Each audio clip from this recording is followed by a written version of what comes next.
बिस्मिल्लाहिर्रहमानिर्रहीम। This is Rana Salman from stars academy head office Johar town. आज हम ई कैट 2018 का मैथमेटिक्स का पेपर जो है डिस्कस करने जा रहे हैं। और जैसा कि आप लोगों को मालूम है कि ये जो हमने सीरीज़ स्टार्ट की है इसमें हम सिर्फ शॉर्टकट्स के ऊपर बात करेंगे। बहुत सी बातें आप लोगों ने लेक्चर्स के अंदर जो है वो तैयार कर चुके होंगे। सिर्फ शॉर्टकट ट्रिक्स और विद इन 45 सेकंड के टाइम के अंदर आप लोगों ने अपने एमसीक्यूज़ को किस तरह से करना है, ये हमारा आज का पर्पज़ होगा। जी स्टार्ट करते हैं पहले एमसीक्यू से। जैसा कि आप लोगों के इल्म में है कि यूईटी के टेस्ट के अंदर वर्ड प्रॉब्लम के सवाल भी आते हैं। फंक के सेशन में आप लोगों ने वर्ड प्रॉब्लम्स टाइम वाले क्वेश्चंस देखे होंगे। स्टार्स की बुक में आप लोगों ने टाइम वाले क्वेश्चन देखे होंगे। तो ये टाइम वाला ही क्वेश्चन है जो कि हम लोगों के सामने है। ऐसे सवाल इनफैक्ट टाइम हमारा ज़्यादा कंज्यूम कर जाते हैं। तो स्टेटमेंट में स्टार्ट करते हैं। 2 लार्ज पंप है और 1 स्मॉल पंप है। ये एक टैंक को 4 आवर्स में फिल करते हैं। इसी तरीके से 1 लार्ज और 3 स्मॉल पंप भी सेम टाइम में ही इसी पंप को फिल कर रहे हैं। क्वेश्चन ये है कि 2 लार्ज और 2 स्मॉल पंप उस टैंक को कितने टाइम में फिल करेंगे। तो टाइम का ये क्वेश्चन है। ऑप्शंस में हम देख लेते हैं। 2 आवर्स है, 4 आवर्स है, 4 और 3 के दरमियान में है और मोर देन 4 आवर है। तो एक तो हिट एंड 12 मेथड हम यहाँ पे यूज कर सकते हैं। दूसरा इसको सिंप्लीफाई भी कर लेते हैं। तो पहले हम सिंप्लीफिकेशन की तरफ चलते हैं। 1 लार्ज और 2 लार्ज और 1 स्मॉल पंप जो है वो 4 आवर्स में इसको फिल कर रहा है। इसी तरीके से 1 लार्ज और 2 स्मॉल जो है ये 3 स्मॉल जो है ये भी इसको 4 आवर्स में कर रहे हैं। दोनों को कंपेयर करते हैं तो 2 large 1 small 1 large and 3 small. तो हम यहां पे देखते हैं कि 1 large is equal to 2 small के इक्वल आ जाता है। So that is the key point. 1 large is equal to 2 small. So अब हमारा क्वेश्चन की तरफ आते हैं कि 2 लार्ज एंड 2 स्मॉल पंप्स इसको कितनी देर में फिल करेंगे। 2 लार्ज एंड 2 स्मॉल पंप्स कितनी देर में इसको फिल करेंगे। यहां पे इसको प्लेस कर लेते हैं। तो 2 लार्ज की जगह पे 2 टाइम्स ऑफ 2 स्मॉल कर लेते हैं। टोटल हमारे पास 6 स्मॉल पंप्स हो गए। तो 6 small pump of course time जो है वो कम लेंगे। अब इतना कम भी नहीं ले सकते कि हाफ हो जाए। सो ये ऑप्शन तो पॉसिबल नहीं है। सेम टाइम भी पॉसिबल नहीं है और इससे ज्यादा भी टाइम पॉसिबल नहीं है। तो हमारे जो राइट ऑप्शन इसमें बनेगी वो 3 और 4 घंटे के दरमियान है। और इसको हम वैसे भी जज कर सकते हैं कि ये 3 और 4 आवर के दरमियान में ही कहीं ना कहीं बनता होगा। सेकेंड एमसीक्यू की तरफ बढ़ते हैं। एक सर्कल है जिसका सेंटर -3 और -4 है। -3 और -4 का मतलब क्या हुआ कि ये सेंटर जो है वो थर्ड क्वाड्रेंट के अंदर है और इसका रेडियस 3.5 है। यानी कि जो रेडियस है वो इनके इन बिटवीन कहीं ना कहीं पे है। तो आपने बताना है कि किस रीजन में होगा। x लेस देन 0, y भी लेस देन 0। तो ये हम देख लेते हैं। x लेस देन 0 मतलब आपके मालूम है कि हम क्वाड्रेंट एक्सिस को अगर ड्रॉ कर लें, इस साइड पे x जो है वो ग्रेटर देन 0 होता है, इस साइड पे x लेस देन 0 होता है, इधर भी x लेस देन 0 है और x जो है वो ग्रेटर देन 0 होता है। जबकि y के लिए ग्रेटर देन 0 है, y जो है वो ग्रेटर देन 0 है, y लेस देन 0 है और y जो है वो लेस देन 0 है। सो ये हमें क्वाड्रेंट का पहले से प्री आइडिया होना चाहिए। फर्स्ट क्वाड्रेंट में नहीं है, ये ऑप्शन तो इसमें किसी भी तरह से लाई नहीं करती। अब बात ये है कि x और y, x भी लेस देन 0, y भी लेस देन 0, मतलब ये थर्ड क्वाड्रेंट में रेडियस जो है वो इन दोनों लेंथ से ज्यादा है, मतलब फर्स्ट क्वाड्रेंट भी नहीं हो सकता। x less than 0, x less than 0 का मतलब है कि ये सेकंड या थर्ड क्वाड्रेंट के अंदर है। तो सेकंड या थर्ड क्वाड्रेंट में भी ये नहीं हो सकता। सर बी ऑप्शन भी नहीं है। रह गई पीछे डेल्टा ऑप्शन। इसको हम चेक भी कर लेते हैं कि वाकई ये डेल्टा ऑप्शन है। इसको हम बना लेते हैं, ड्रॉ कर लेते हैं। हम यहां पे देखते हैं कि x कंपोनेंट जो है वो -3 है, 1, 2 एंड 3। 1 2 3 एंड 4। तो यहाँ पे ये इसका सेंटर लाई कर रहा है, जबकि इसका रेडियस जो है वो 3 से कुछ ज्यादा है। जब हम इसके सर्कल को ड्रॉ करते हैं, इस साइड पे ये सर्कल जो है फॉल कर रहा है, यहाँ पे इसका सेंटर आ गया -3 और -4। ये जो हमारे पास रीजन आ रहा है, ये हमें शो कर रहा है कि थर्ड के साथ साथ ये फोर्थ क्वाड्रेंट में भी है। सो दैट इज वाई इसकी राइट ऑप्शन जो है वो डेल्टा बनेगी जी। इसके बाद हम थर्ड एमसीक्यूज की तरफ बढ़ते हैं। नहायत आसान से एमसीक्यूज है जो हमारा टाइम काफी हद तक सेव करेगा। 6 × 1/4 स्क्वायर रूट मिक्स फ्रैक्शन है। मिक्स फ्रैक्शन को हम सिंपल फ्रैक्शन में तब्दील करें तो 24 + 1 25/4 स्क्वायर रूट। तो 25 का स्क्वायर रूट 5, तो ये 2.5 आ जाएगा और यही हमारा आंसर है। बहुत ही सिंपल सा सवाल।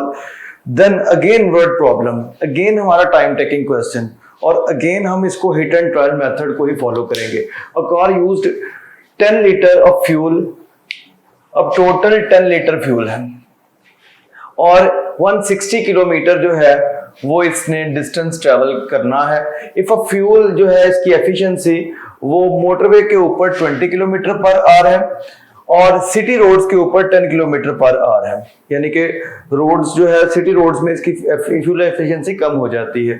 तो आपने बताना है कि कितना फ्यूल लगेगा जो हम मोटरवे में इसको देख सकेंगे। इसके लिए हिट एंड ट्रायल मेथड, जैसे मैंने अभी बताया आप लोगों को कि हम इसको हिट एंड ट्रायल मेथड को ही फॉलो करते हैं। हम इस जो 10 लीटर फ्यूल है इसको 2 हिस्सों में डिवाइड कर लेते हैं। हम देखते हैं कि 10 जो है ये 6 लीटर करेगा, 4 लीटर करेगा, 5 या 5.5। तो हम मल्टी इसको कर लेते हैं कि 6 × 20 120 हो गया। रिमेनिंग 4 लीटर फ्यूल रह गया। वो 4 लीटर फ्यूल जो है इसको हम सिटी रोड के ऊपर हम अप्लाई करते हैं, तो ये हो जाएगा 40।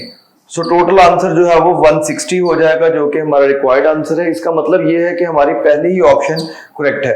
बाकी आप ऑप्शंस को ट्राई करके देख सकते हैं, उन ऑप्शंस का इसका राइट आंसर नहीं निकल रहा होगा। तो यूं आपने हिट एंड ट्रायल मेथड से पहली ऑप्शन से इसको करके देख लेना है। दोबारा आगे बढ़ते हैं, गलत ऑप्शंस की तरफ बढ़ते हैं।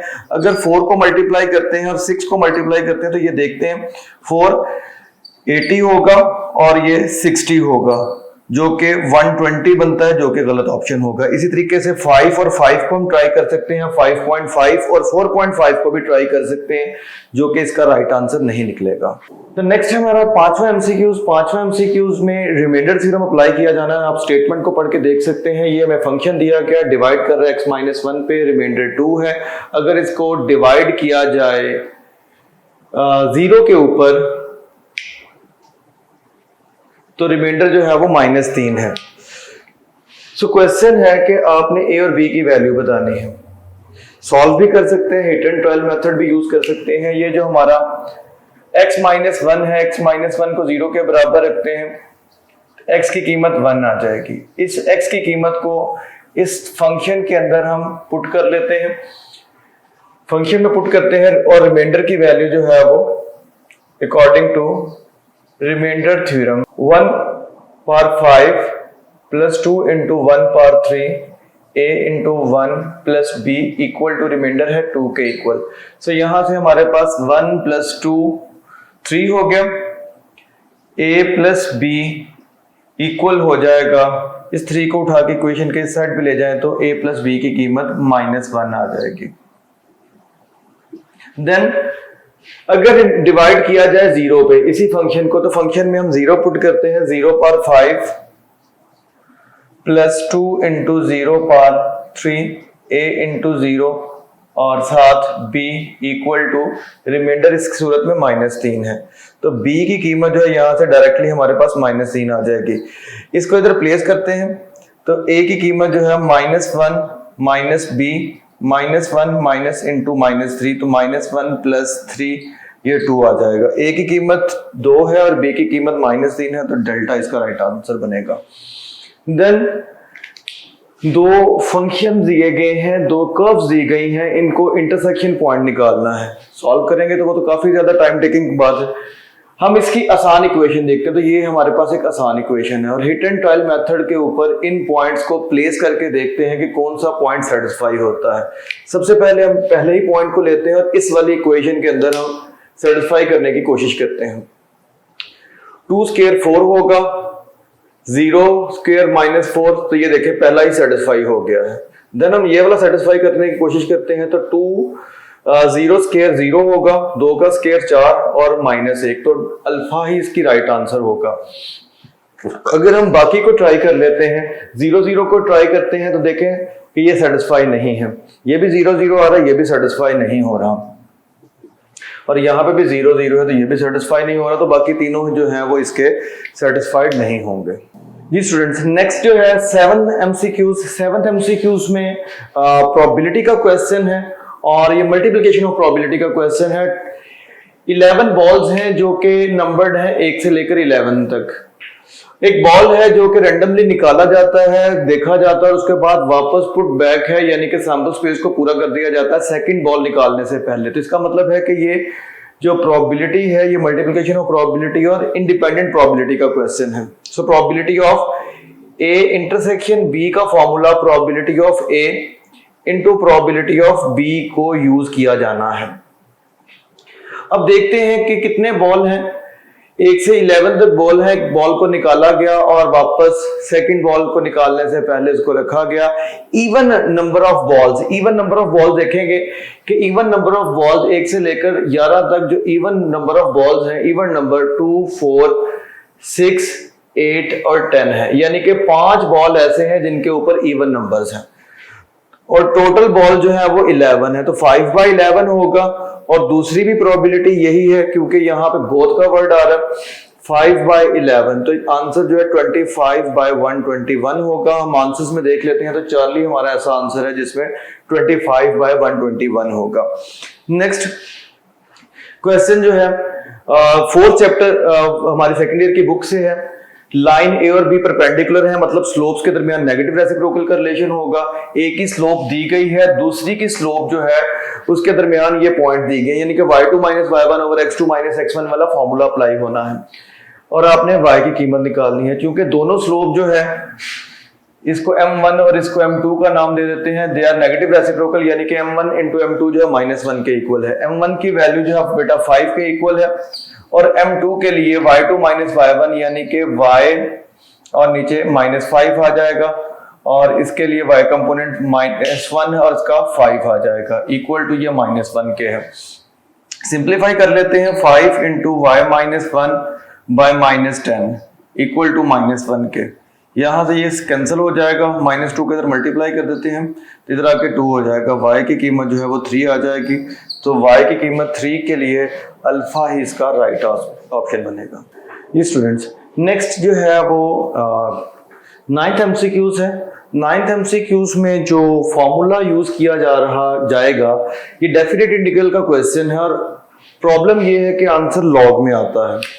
तो ये अगर आप लोगों ने फॉर्मूला 1/x² - a² dx का पढ़ा है, जो कि 1/a tan inverse of x/a + c होता, तो ये तो हमारा फॉर्मूला फिलहाल के लिए एप्लीकेबल नहीं होगा क्योंकि जिसकी MCQs ऑप्शंस हैं वो सारी लॉग में है।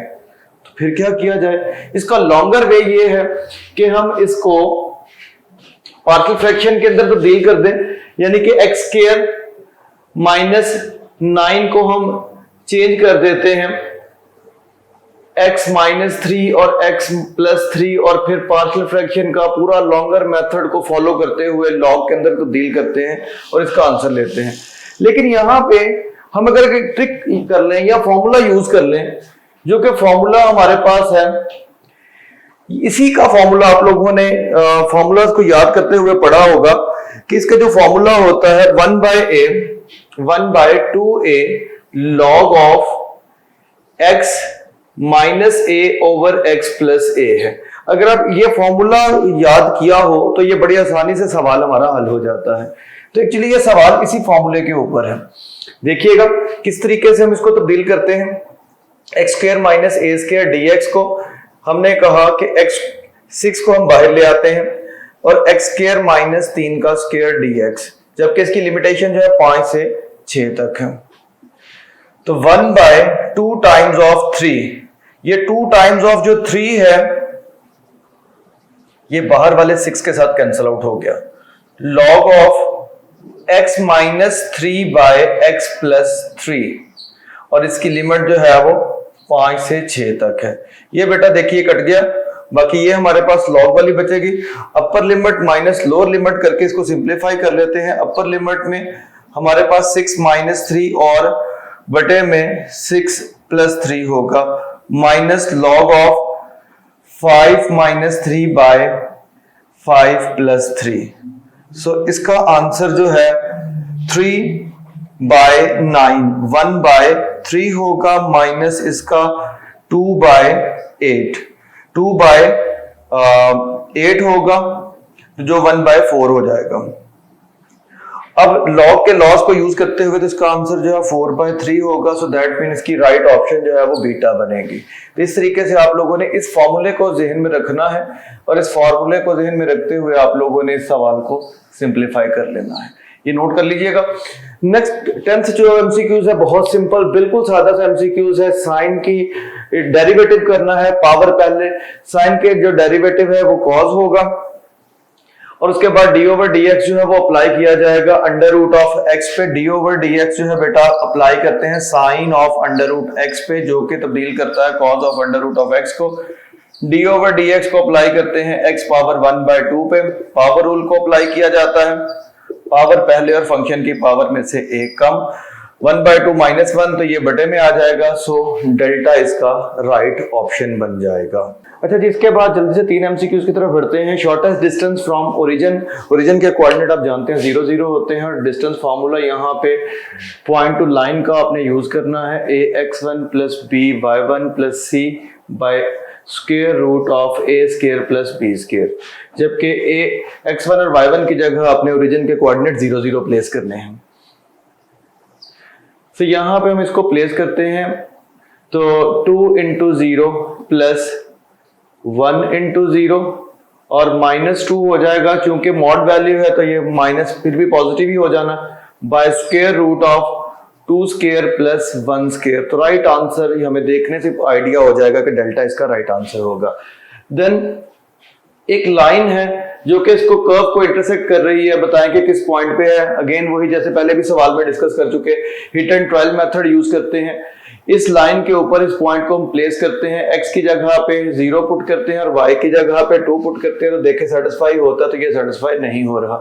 देन हम x की जगह पे 0 पुट करते हैं, y की जगह पे -2 पुट कर लेते हैं, तो ये हमें सेटिस्फाइड मिल रहा है। अब इसी को हम इस इक्वेशन में पुट करते हैं, x की जगह पे 0 स्क्वायर, तो ये 0 हो जाएगा, और इस साइड पे -2 है, तो इसका मतलब है ये भी सेटिस्फाई नहीं हो रहा। देन हम 2 और 2 को पुट करते हैं, तो ये भी सेटिस्फाई नहीं हो रहा, तो अल्टीमेटली नन ऑफ दीज इसका राइट आंसर होगा। हमने पॉइंट इन्हीं में से ऑप्शंस में से बताना था।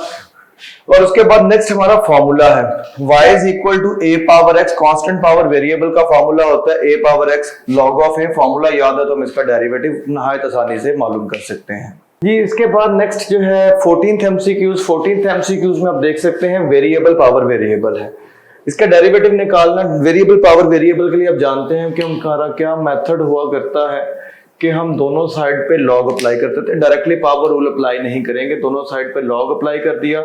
अब इसके ऊपर डेरिवेटिव जब करते हैं तो ये हो जाएगा 1 over y dy by dx, जबकि ये हो जाएगा, इससे पहले डेरिवेटिव करें हम इसका कोफिशिएंट जो है x log ऑफ x कर देते हैं, तो हम इसको डेरिवेटिव करते हैं 1 over y dy by dx, इधर u इंटू वी फॉर्म लग जाएगी। अब देखें कि अल्फा तो इसकी राइट ऑप्शन किसी भी सूरत में नहीं हो सकती, u इंटू वी फॉर्म लगेगी, मीन टू से कि बीटा भी इसकी ऑप्शन नहीं हो सकती, तो बाकी टाई रह गया चार्ली और डेल्टा के अंदर। चार्ली और डेल्टा में हम देख सकते हैं कि यहाँ पे u इंटू वी फॉर्म लगाते हैं, log ऑफ x वैसे ही डेरिवेटिव x का करेंगे 1 आ जाएगा, और x वैसे ही log का डेरिवेटिव करते हैं 1 ओवर x आ गया, तो ये कैंसिल आउट हो गया, मतलब यहाँ पे 1 आ जाएगा, इसको क्रॉसली मल्टीप्लाई किया जाएगा। सो dy बाय dx जो है ये हो जाएगा y into log of x plus 1 के। अब log ऑफ x प्लस 1 की सूरत में हम देख सकते हैं कि x y की जगह पे हम x पावर x ही अप्लाई करते हैं, तो x पावर x अप्लाई करते हैं यानी कि मल्टीप्लाई करके 40 का राइट आंसर होगा और डेल्टा इसका आंसर नहीं बनेगा। Next again calculation based question है, cos square x over 1 plus sign of x। cos square x को हम लिख सकते हैं या इसको रैशनलाइज करके लिख सकते हैं, जैसे भी हम इसको सिंप्लीफाई करें, cos square x over 1 plus sign of x multiply और डिवाइड कर देते हैं 1 माइनस साइन ऑफ x के साथ। सो बेटा नीचे हमारे पास 1 माइनस साइन स्क्वायर x हो जाएगा जो कि cos स्क्वायर x होने के साथ इससे कैंसिल आउट हो गया। सो बाकी ये सिंप्लीफाई होके आ जाएगा 1 माइनस साइन ऑफ x की इंटीग्रेशन 1 की इंटीग्रेशन x होती है और साइन की इंटीग्रेशन माइनस कॉस होती है, तो अल्फा इसका राइट और करेक्ट आंसर होगा। यहां से हम देख सकते हैं कि अल्फा इसका करेक्ट आंसर और बाकी इसके रॉन्ग आंसर्स हैं। So alpha is the right answer. Following equation, system of equation chapter 3 है फर्स्ट ईयर का, जिसमें एंडिंग पोर्शन से तकरीबन हर साल ही क्वेश्चन यहां से पूछ लेता है। 2019 के पेपर में भी आप लोगों ने देखा था। सिस्टम ऑफ इक्वेशन है, नॉन होमोजेनियस है। नॉन होमोजेनियस है तो या तो इसका यूनिक सॉल्यूशन होगा यानी कि वन सॉल्यूशन होगा, या इसके इनफाइनाइट मेनी सॉल्यूशन होंगे। तो ये तो ऑप्शन से खारिज हो गया, टू सॉल्यूशन वाली बात। बाकी इसको हमने चेक करना है, तो इसका डिटर्मिनेंट देख लेते हैं। डिटर्मिनेंट इसका देखते हैं तो ये 4 1 2 8 एंड 2, इसका डिटर्मिनेंट निकालते हैं 8 माइनस 8, डिटर्मिनेंट 0 आ गया तो वन सॉल्यूशन वाली बात भी दरमियान में से खारिज हो गई। नो सॉल्यूशन या इनफाइनाइट सॉल्यूशन। अब यहाँ पे अब दोबारा क्वेश्चन को देखते हैं तो दोनों जो इक्वेशंस हैं ये आपस में मल्टीपल्स हैं, तो दैट मीन इसका राइट आंसर जो है वो इनफाइनाइट सॉल्यूशन होगा और नो सॉल्यूशन इसका आंसर नहीं होगा। अगर ये मल्टीपल ना होती दोनों इक्वेशंस तो ये नो सॉल्यूशन आंसर दे सकता था। इस टाइम पे इसका आंसर जो है वो इनफाइनाइट मेनी सॉल्यूशन होगा। इसके बाद मॉड का क्वेश्चन है, इस x माइनस 1 जो कि लेस देन 5 है, मॉड को खत्म करते हैं तो हम माइनस 5 भी इसमें शामिल कर लेते हैं। अब ये माइनस 1 इधर जाके जब हम ऐड करेंगे तो ये 6 हो जाएगा और इधर करेंगे तो माइनस 4 हो जाएगा, यानी कि चार्ली इसका राइट आंसर होगा। ये देख सकते हैं आप, ये 6 हो जाएगा और इधर माइनस 4 हो जाएगा, तो चार्ली इसका करेक्ट आंसर होगा। जी नेक्स्ट हमारा है 18वां और 19वां एमसीक्यूज, 18th एमसीक्यूज और 19th एमसीक्यू। आप देख सकते हैं कि वर्ड प्रॉब्लम है। Word problem again time taking होता है। कोशिश करनी है आपने इसको इसी तरीके से पढ़ें कि एक ही बार में स्टेटमेंट आपकी समझ में आ जाए और उसको आप सॉल्व कर सकें। Height of a 12 centimetre cylinder जो है जिसका रेडियस 7 सेंटीमीटर है, और अब यहां तक की भी बात को रखते हैं कि 12 सेंटीमीटर वाटर है और रेडियस जो है इसका वो 7 सेंटीमीटर है। हमें मालूम है कि जो वॉल्यूम का फॉर्मूला होता है पाई आर स्क्वायर इनटू हाइट होता है। हाइट इस वक्त है 12, लेकिन ये हमारा सवाल नहीं है। सवाल कुछ यूं है कि अगर एक स्टोन, एक पत्थर को इस सिलेंडर में फेंक दिया जाए तो ये स्टोन का लेवल जो है 14.2 सेंटीमीटर हो जाता है। मतलब इसकी हाइट जो है 2.2 सेंटीमीटर मजीद इंक्रीज कर जाती है। हमने तो एक्चुअली ये वाला चीज मालूम करनी, ये जो इंक्रीज है ये मालूम करना है, इंक्रीज इन वॉल्यूम। पाई हम जानते हैं 3.1415 होता है। रेडियस इस वक्त दिया गया है हमारे पास 7 स्क्वायर और हाइट है हमारे पास 2.2। चेंज इन हाइट, इसको सिंप्लीफाई करते हैं 22/7 ज़रब 7 का स्क्वायर जो कि इससे कैंसिल आउट हो गया, और इसको लिखेंगे 22/10। तो इस सारे को मल्टीप्लाई कर लेते हैं और ये हमारी अप्रोक्सीमेट वैल्यू जो है वो एक हिट एंड ट्रायल से 330 सेंटीमीटर क्यूब बनती है। इसके बाद नेक्स्ट क्वेश्चन भी इसी तरीके से एक वर्ड प्रॉब्लम क्वेश्चन है। एक स्क्वायर है जिसका एरिया 400 सेंटीमीटर क्यूब है। तो स्क्वायर है जिसका एरिया 400 सेंटीमीटर क्यूब है, इसकी कोई भी एक साइड जो है वो 20 और 20 होगी, तो 20 इंटू 20 400 होता है। इंस्क्राइब अ स्क्वायर, इसके अंदर एक जो है सर्कल है और उसके अंदर फिर एक स्क्वायर है। अब ये देखिए कि जो इसके अंदर सर्कल बन रहा है, इसके डायमीटर जो है वो साइड के इक्वल है। ये जो डायमीटर है इसकी लंबाई भी साइड के इक्वल है, जो कि किसके बराबर बन रही है, 20 के बन रही है। एक स्मॉल स्क्वायर बन रहा है, उसके अंदर फिर एक स्क्वायर बन रहा है। Inscribe the side of the smallest, आपने बताना है कि इसके अंदर ये जो साइड है इसकी लंबाई कितनी होगी। अब यहां पे सारे स्टेटमेंट को पढ़ने के बाद हम ये देखते हैं कि जो सर्कल है, सर्कल का डायमीटर अंदर वाले जो हमारे पास स्क्वायर बना है उसके डायगोनल के इक्वल है, और ये कितना हो गया, 20 के इक्वल। अब इसका एरिया निकाल लेते हैं। एरिया निकालने के लिए फॉर्मूला है डायगोनल स्क्वायर डिवाइडेड बाय 2, यानी कि 20 square divided by 2, 400 divided by 2, ये 200 आ जाएगा। 200 हमारे पास आ गया है, ये स्मॉलर जो स्क्वायर है इसका एरिया। अब इसकी साइड निकालनी है, साइड निकालनी है तो इसको स्क्वायर रूट ले लेते हैं। साइड निकालने के लिए इसके ऊपर स्क्वायर रूट करते हैं तो 2 into 100 अंडर रूट 2 into 10, तो 10 into अंडर रूट 2, बीटा इसका राइट आंसर बन जाएगा। तो ये दो थे वर्ड प्रॉब्लम के क्वेश्चंस। इसके बाद नेक्स्ट क्वेश्चन की तरफ बढ़ते हैं जी। नेक्स्ट जो है वो एवरेज का क्वेश्चन है। 4 नंबर्स की एवरेज जो है वो दी गई है 30 के इक्वल, और 3 नंबर की एवरेज दी गई है 32 के इक्वल। W की वैल्यू मालूम करनी है। इसको हम इस तरह एवरेज के बाद फॉर्मूले में करते हैं, x plus y plus z plus w जो है डिवाइडेड बाय 4 इक्वल है 30 के। सो मीन के x plus y plus z जो है वो प्लस w, ये एक इक्वेशन आ जाएगी 120 के इक्वल। जबकि दूसरा हमें कहा गया कि x plus y plus z जो है इसकी एवरेज 32 के है, तो x plus y plus z जो है वो हो जाएगा 96 के। So x plus y plus z जो है वो है 96 के। इन दोनों को सब्ट्रैक्ट कर लेते हैं तो w की वैल्यू जो है वो हमारे पास 24 आ जाएगी। तो w की वैल्यू 24, डेल्टा इसका इस तरह से सॉल्यूशन निकल आएगा।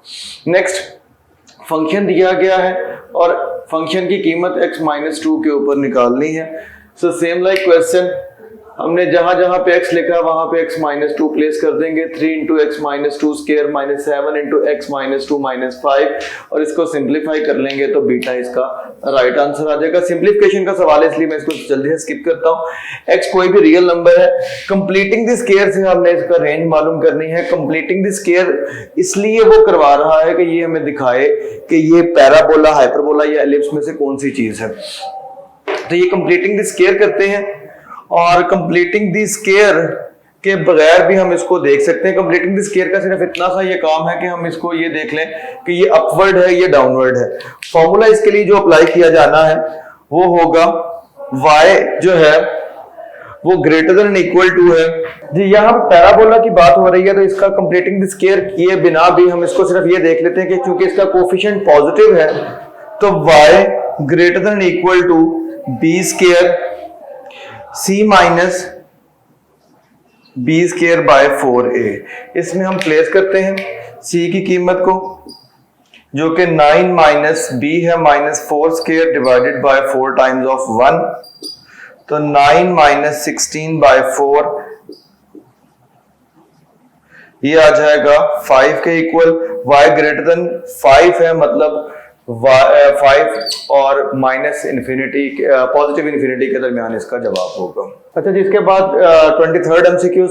23rd एमसीक्यूज में देखें कि इनइक्वालिटी दी गई है, बहुत आसान सा शॉर्ट सा क्वेश्चन है। हम इसको -3 को दोनों साइड पे सब्ट्रैक्ट कर देते हैं तो ये हो जाएगा 96, और ये इधर सब्ट्रैक्ट होने पे हो जाएगा 40। इनको अब सिंप्लीफाई कर लेते हैं तो बीटा इसका राइट आंसर हो जाएगा। इसके बाद एक पॉजिटिव नंबर है जो कि 5 टाइम्स अनदर पॉजिटिव नंबर के है, और difference between two number is 36। हमने यहां पे ये सेकंड स्टेटमेंट को देख लेना कि दोनों का जो डिफरेंस है वो 36 किन दो के दरमियान है। इन दो के दरमियान तो नहीं हो सकता, इन दो के दरमियान भी नहीं हो सकता। अल्फा और चार्ली ऐसे हैं, तो अल्फा और चार्ली में हम देखते हैं कि चार्ली एक ऐसी ऑप्शन है कि 45 माइनस 9 करते हैं 36 आ जाता है, तो ज्यादा आसानी से हमारा हो जाएगा बजाय कि हम 5 टाइम्स की तरफ से जाएं। इसके बाद मिड पॉइंट निकालना है, मिड पॉइंट निकालने के लिए भी मिड पॉइंट फॉर्मूला है, दोनों को सम करते हैं कि -13 प्लस 1 डिवाइडेड बाय 2 कर लेते हैं और 22 प्लस 26 डिवाइडेड बाय 2 कर लेते हैं, तो डेल्टा इसका राइट आंसर हो जाएगा। इसके बाद 26 MCQs में 3 पावर -2 है, बटे में आके ये पावर पॉजिटिव हो जाएगी और ये 9 हो जाएगा, और 4 पावर -2 है, ऊपर जाके पावर जो है वो पॉजिटिव हो जानी है। सर यहाँ पे इसका क्वेश्चन है -4 पावर 4, ऊपर जाके ये पावर पॉजिटिव हो जाएगी, तो 4 पावर 4 जो है 256 होता है, 256 बाय 9 इसका राइट आंसर हो जाएगा। जबकि लास्ट वाले एमसीक्यूज में, लास्ट मतलब इस वक्त जो लास्ट है 27th एमसीक्यूज में, दो कॉम्प्लेक्स नंबर्स को आपने मल्टीप्लाई करना है और बताना है कि किसके इक्वल है। कॉम्प्लेक्स नंबर की अगर आप लोगों को मल्टीप्लिकेशन याद हो तो a प्लस आयोटा बी और c प्लस आयोटा डी में हम इसको किस तरह से मल्टीप्लाई करते थे कि रियल पार्ट को रियल से माइनस इमेजिनरी पार्ट को इमेजिनरी से, प्लस आयोटा रियल को इमेजिनरी से और इमेजिनरी को रियल से। ये फॉर्मूला हम अपने सवाल के ऊपर अप्लाई करते हैं। -7 और -1 को मल्टीप्लाई करते हैं, माइनस माइनस प्लस हो जाएगा, माइनस फॉर्मूले का आ जाएगा, और इमेजिनरी को इमेजिनरी से करते हैं, इमेजिनरी को इमेजिनरी से करते हैं तो माइनस माइनस वो भी प्लस हो जाएगा और 3 आ जाएगा, तो ये इसका रियल पार्ट बन जाएगा। रियल पार्ट क्या बन जाएगा? 7 प्लस 3, 7 प्लस 3 हो जाता है 10, तो 10 हमारी ऑप्शन सी में है। अब इमेजिनरी पार्ट की तरफ आ जाते हैं, रियल को इमेजिनरी से, यानी कि -1 आ जाएगा, और इमेजिनरी को रियल से प्लस के सिंबल के साथ, माइनस माइनस बेटा इसका प्लस हो गया तो 21, 21 -1 तो 20 आ गया, सो दैट मीन चार्ली इसका राइट आंसर होगा। जी 28, 29 और 30 28वें एमसीक्यूज में कॉम्प्लेक्स नंबर की ही बात की जा रही है, और इधर हम इसको सिंप्लीफाई करते हैं तो ये देखिएगा 10/2 आयोटा जो कि 5 आयोटा हो जाएगा, -4 आयोटा बाय 2 आयोटा तो -2 आ जाएगा, ये 5 आयोटा। सो दैट मीन -2 जो है वो अल्फा और बीटा में है, चार्ली में नहीं है। चार्ली इसकी ऑप्शन से हम क्रॉस कर देते हैं। बटे में आयोटा है, आयोटा से मल्टीप्लाई में डिवाइड कर दें, बटे में आयोटा स्क्वायर हो जाएगा जो कि -1 होगा, तो 5 के साथ भी माइनस आ जाएगा, सो दैट मीन बीटा इसका राइट आंसर हो जाएगा। इसके बाद x और y की वैल्यूज को निकालना है। Sine of x plus y जो है वो 1 के इक्वल है, और x माइनस y जो है वो 0.5 के इक्वल है। That mean x plus y जो है sine inverse of 1, sine inverse of 1 जो है वो 90 पे होता है, और x माइनस y जो है साइन इनवर्स ऑफ 1/2 जो है वो 30 डिग्री के ऊपर होता है। अगर इन दोनों का हम सम अप कर लेते हैं तो ये देख सकते हैं कि 2x जो है वो 120 के, यानी कि x की कीमत 60 डिग्री के इक्वल आ जाएगी। अगर x की कीमत 60 डिग्री के इक्वल है तो y की कीमत निकाल लेनी है। y की कीमत निकालने के लिए इन दोनों में से किसी भी इक्वेशन में पुट कर लेते हैं, 30 आ जाएगा, सो डेल्टा इसका राइट आंसर बन जाएगा। लास्ट एमसीक्यूज में इनफाइनाइट सीरीज है, इनफाइनाइट ज्योमेट्रिक सीरीज है, कॉमन रेशियो हम यहाँ पे देख रहे हैं, -1/3 इसकी कॉमन रेशियो है। फॉर्मूला इसमें s इंफिनिटी का होगा a1/1 माइनस r, a1 की कीमत 1 है और कॉमन रेशियो जो है -1/3 है। इसको हम सिंप्लीफाई कर लेते हैं, माइनस माइनस प्लस हो जाता है, सो यहाँ पे आ जाएगा 3 + 1, तो ये आ जाएगा 3/1 आ जाएगा। 3 जो है वो बटे में, न्यूमरेटर में, ऊपर जाके ये पॉजिटिव हो जाएगा, तो बीटा इसका राइट आंसर होगा। सो यूं आज हमने 2018 के मैथ के जो एमसीक्यूज थे, कोशिश किया इसको शॉर्टकट्स के अंदर और ट्रिक्स के अंदर आप लोगों को बात समझाई जाए। Wish you best of luck students, thank you very much.